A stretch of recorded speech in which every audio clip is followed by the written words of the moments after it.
les appelle Manpad pour système de défense portable. Un seul homme avec un seul missile peut faire de gros dégâts. À la Direction générale de l'armement à Bru, les ingénieurs veulent avoir une guerre d'avance. François et son équipe travaillent sur ces missiles.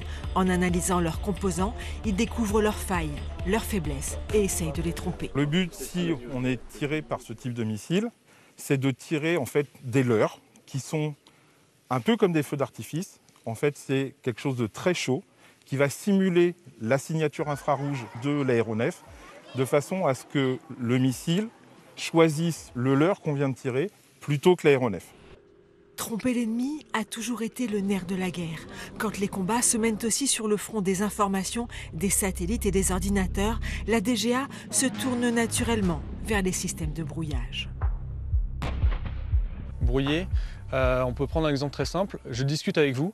Imaginons que j'ai un collègue qui se met à crier, à parler extrêmement fort, vous ne pouvez plus m'entendre. C'est exactement le même principe. Vous êtes un récepteur de positionnement par satellite, je suis le satellite, et le système de brouillage, c'est mon collègue qui va crier super fort. C'est aussi simple que ça. Avec ce tout petit boîtier de brouillage, les ingénieurs réussissent à rendre une armée aveugle en la privant de ses liaisons satellites.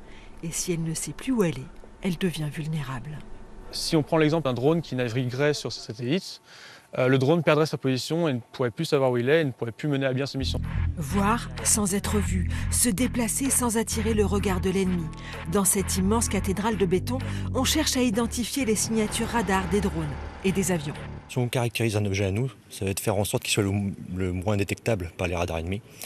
Et à contrario, si c'est une menace qu'on caractérise, le but ça va être faire en sorte qu'on détecte le plus rapidement possible. Si tu veux la paix, prépare la guerre, dit-on. Le site se prépare donc au pire. Le but du jeu, c'est de continuer à maîtriser l'information malgré tous les efforts de l'adversaire pour qu'on la perde, cette maîtrise. Et c'est bien le cœur de notre ADN à nous, d'appuyer les forces dans leur mise en œuvre pour que si jamais il y a besoin de les utiliser, ça se passe bien. Aujourd'hui, comme hier, il faut tout faire pour gagner la guerre avant la guerre.